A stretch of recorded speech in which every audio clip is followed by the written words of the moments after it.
What is going on, Jet fans? Matt O'Leary back with another video. Today I want to talk about two injury concerns for me heading into week 2.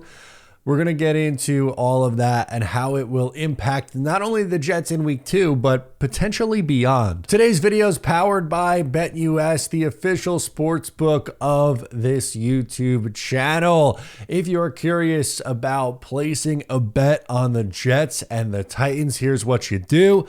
You sign up for BetUS using promo code YouTube150. You will receive a 150% match deposit bonus on your first 3 deposits up to $2,000. So if you're interested, use BetUS. And something that I'm looking at is Aaron Rodgers over 1.5 passing touchdowns, under 1.5 passing touchdowns. For me, I think this is a week where you can hit 2 touchdowns. I think the Jets are going to bounce back in a big way in week 2. So if you think that's the case, sign up using the promo code YouTube150 and get in on the action. As I mentioned, there are 2 injury concerns for me this week, both on the defensive side of the football for the New York Jets. We'll start with DJ Reed, who is nursing a knee injury. Originally, this was called knee soreness. He was limited, but did practice on Wednesday, although he didn't practice yesterday. Robert Saleh spoke in the morning yesterday and made it seem like, yeah, we're not concerned with DJ Reed. Everyone's going to be, full go here. And Saleh seemed to really brush it off as, seemingly an afterthought. They reevaluated him, and then it became, oh, he can't practice today. He's out of practice. Not out of the game. He's listed as questionable, but he was out for practice in this one. Can he still play is the question. Sure, but there's also a chance that he doesn't. It's just slightly bizarre to me that it was originally not an issue. He's going to be okay and limited in practice on Wednesday. And then what happened between Wednesday and Friday to where it potentially got worse, right? Like if it was okay to practice Wednesday, but not okay 2 days later, that's a little bit of a head scratcher for me. And sure, like there are other options that the Jets could toss out there that we're excited about. Quantez Stiggers, the rookie, I thought he had a really good training camp. I thought he also played well in the preseason. Jarek Bernard-Converse, same thing, had a quiet rookie season a year ago. I thought looked good in training camp in the preseason in year 2. And then, of course, you have Brandon Echols, who has starting experience, started for the Jets as a rookie in 2021, was okay and has served, a purpose and filled in over the last couple of years.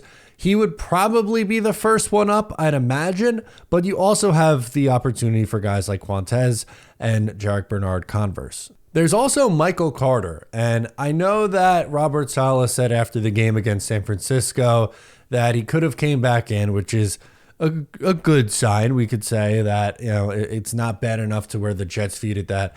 It was a problem. If it was a closer game or if the Jets were winning and whatever, I think Michael Carter could have came back in and played. The slightly concerning thing for me is the wording essentially being, though, so the positive was that he could have came back against San Francisco. The thing that raises a red flag to me is it sounded like what Robert Saleh was saying is that like Michael Carter might just have to deal with this for a while. And he's nursing an ankle injury. A slot corner with a lingering injured ankle is not ideal. And it was something that was bothering him and kept him out during training camp. He returns, but then it ended up bothering him again in week 1. So this a lingering ankle is not fun. It's not good for anybody, but again, specifically corner and even more specifically slot corner, that could be an issue for him in coverage. He didn't play his best game, honestly, in week 1. He's normally a very good slot corner. I was, a proponent of the Jets paying him. I was fine with the contract. I wanted to see that contract. He's a good slot player, but in week 1 didn't look good. And is it the scheme that he was going up against? Kyle Shanahan, we know how good of a play caller he is. He schemes guys open. Brock Purdy's really good in timing, all those things. Or did it have something to do with the injured ankle?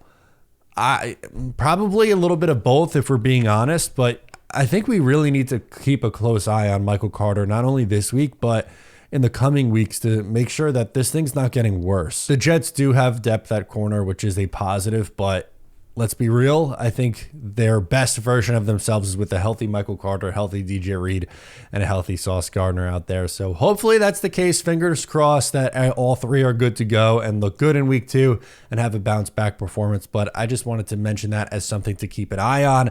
As a reminder, I'm doing a watch party tomorrow in New Jersey at the Beach Gallery. Make sure to come and hang out with me if you're local in the area. If you're in New Jersey and looking for a place to come out, please make sure. Or if you're on the island or somewhere else and you just, hey, you want to make a drive, I'm making the drive from Long Island. I think it's going to be a good time. You could RSVP on their website. That guarantees you a spot. If you don't RSVP, you could still get in, but there's going to be a line and you're just going to have to kind of wait your turn. It's first come, first serve. So it's better to RSVP, so make sure to do that. Guys, thank you so much for hanging out with me in today's video. Once again, I'm Matt O'Leary. Shout out to BetUS for powering this video, and I'll catch you next time.